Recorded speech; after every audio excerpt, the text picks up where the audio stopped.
What's going on, folks? I just want to say to all you tough guys out there, folks who like to hit females or beat up gay people or fight the weak or whatever you want to call it, you ain't tough, alright? I'm going to tell you tough.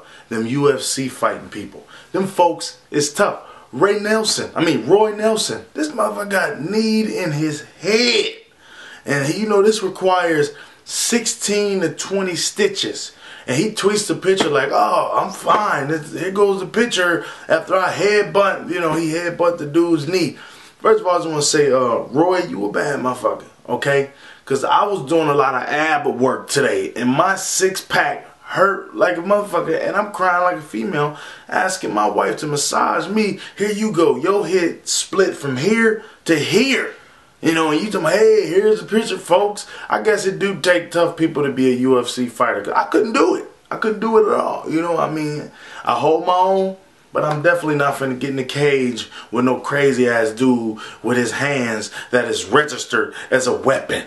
I take my hat off to the crazy ass UFC fighting folks because it takes a lot of balls and missing screws to actually take part in something like that. They call that a sport right there.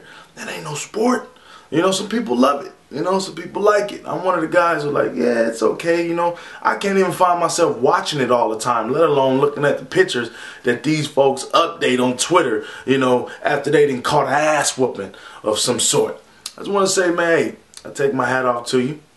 Continue to do your thing because I couldn't do it.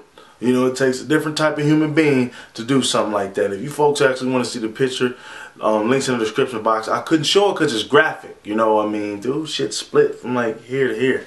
If they wouldn't have said that he had stitches, I would have thought that you had to put staples to put that together. It just makes your stomach do that. When you watch stuff like, yeah, that hurt my abs right there. But yeah.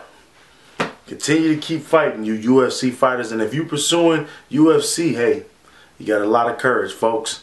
Because me getting my head split from here to here, I think I would have to go get me a weapon. Because, somebody do that to you with their knee. It wasn't like he had a pole or something. He did it with his knee. Split his shit like, Whew. There you go. I'm only talking about this because somebody asked me how do I feel about UFC and sent me the link to this. I usually wouldn't even search nothing out like that, but I'm just telling you how I feel. I'm taking requests pretty much on certain things, and if I think it's interesting, I'll talk about it, or I'll make somebody's day. I probably made this person's day by talking about it. Thank you for sending me the link. You must be a UFC fighter or a big fan because you want to know my opinion on things. But I'm going to get up out of here and try not to visualize that splitting dude's head no more. Deuces.